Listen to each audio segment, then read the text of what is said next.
Welcome everyone. This is Colette and I'm here today from Witch Ways to talk to you about a witchy way to end the calendar year. We're going to use a little bit of divination, a little bit of releasing work, a little bit of visioning work. Enjoy. As witches, we often celebrate the end of the year or the new year at either Samhain or at winter solstice. However, the regular calendar year does still affect us. We still, outside of our magic, tend to plan, make vacation plans, set goals according to the calendar year. So today's spell working starts with some very simple, basic divination, followed by actions and spell workings. So start by clearing the area that you are going to be working in. Imagine or feel the quiet of the winter's stillness. Then do a simple divination. You can use runes, you can use cards, whatever you are most comfortable with. I like to lay out a mirror or a plate with a little bit of mugwort to enhance my spell. So you'll have 3 cards or runes. And the first position is what you need to leave behind. You can do a little writing about this on a piece of paper or some journaling to try and figure out what that means. Then I write that down on a piece of paper. And if I have it, I like to write it down on a piece of paper that's infused with either dark moon energy, which you can do by adding dark moon water and letting the paper dry, or by leaving the paper out during a dark moon to be charged. But also just blank paper is fine. The second card or rune is about what you're bringing with you into the new year. You can look at that as finding what did you learn. You could find an object or a stone and charge that with that wisdom that you learned. The third position is what do you need to steer towards in the coming year? Once you have that figured out, you can write that on a piece of paper. It's also very helpful to draw a symbol or a picture of what it is that you should be steering towards. I think the subconscious and the magical part of yourself works a lot more with symbols rather than words. If you like and you're very inspired, you can also create a full-on altar dedicated to what it is you need to steer towards in the coming year.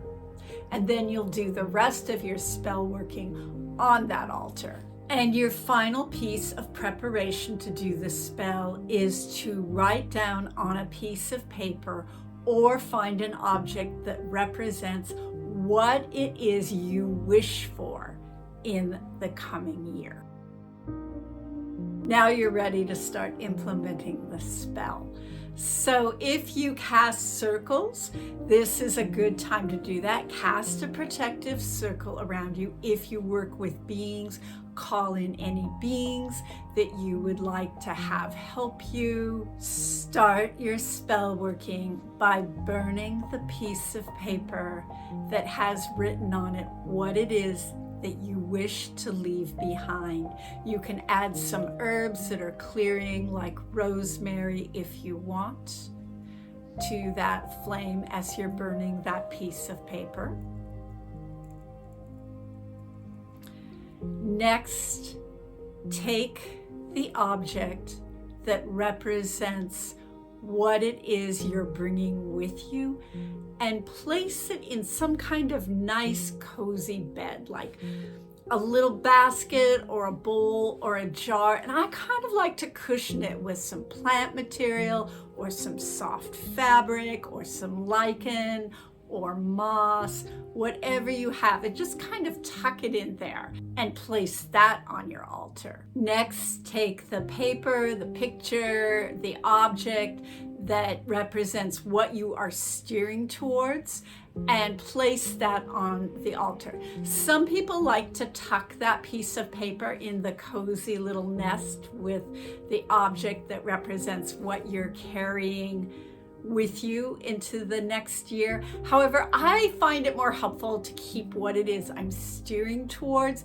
more visible. So I might pin it up on the wall above my altar or lay it out on my altar where I can see it. And then again, in that cozy nest or somewhere on your altar, place the object that represents what you wish for in the coming year.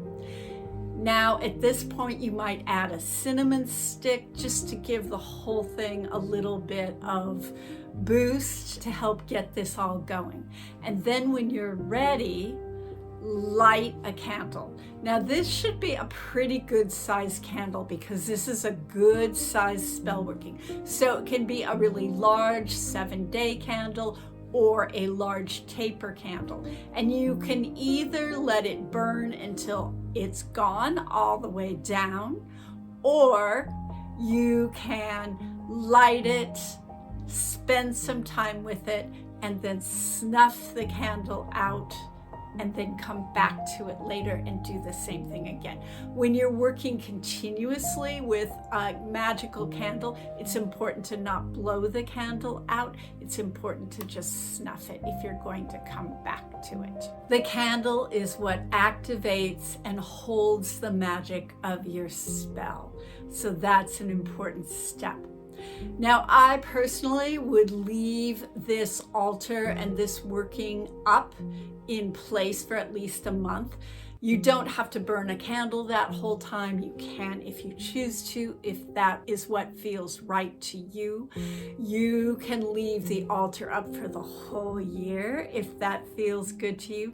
Use your own intuition about when it feels like the spell working is done and maybe it's getting a little stale. When that happens and you feel like the spell has done its work, then it's time to dispose of your spell ingredients. So what you do is you toss the candle remain, if there's anything remaining. You burn any pieces of paper that you used in the spell. You burn any organic material that you used in the spell, like plant materials or things like that. Anything that's not organic, like fabric or jars or baskets, you clear with either smoke or water or salt water to clear the spell off of it, and just let them sit somewhere for a little bit, maybe outside if you can, for a little while before you use them in another working. If you want, if that all just seems really complicated, you can do a simplified version of this spell. And that simple version is simply to write down on 4 pieces of paper what I'm leaving behind, what I'm bringing with me, what I'm steering towards in the coming year, and what I wish for, and then lay them out on a nice section of your altar, light a candle, cast a circle if you choose, and let the candle burn and call it good. If you like my content, I'd love it if you would like and subscribe and continue to watch my videos. Feel free to share them, let people know about them, and check out my Patreon page. So I hope you are having a really cozy winter. Stay safe and be well.